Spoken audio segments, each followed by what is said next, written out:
Hey, the seller sent me this asymmetrical mirror for free to check out.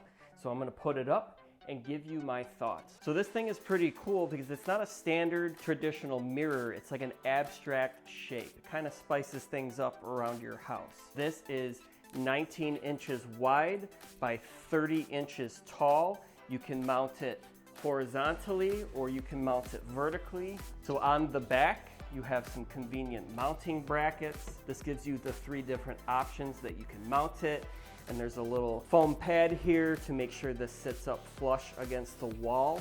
This came packaged very nice. There is a protective film cover on this. I'll get that taken off when we install the mirror. This also comes with a couple of mounting brackets, hardware, wall anchors, and instructions. I like these brackets. You're gonna install these right up on your wall. If you're gonna hang it vertically, you're just gonna use one bracket.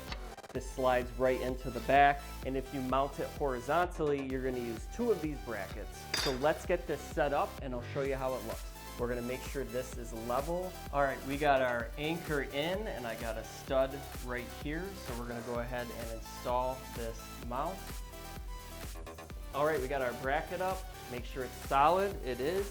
Now we're gonna hang our mirror. Like I said, the back is just gonna slide into the groove. And we got it nice and lined up. Now we're gonna take our film off.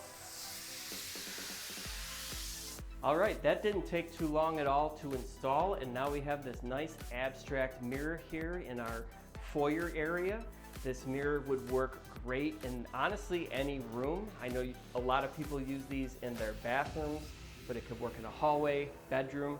It's up to you. It's your mirror wherever you want to put it. This gives a nice clear and crisp reflection. Overall, I think this adds a nice elegant touch to our foyer.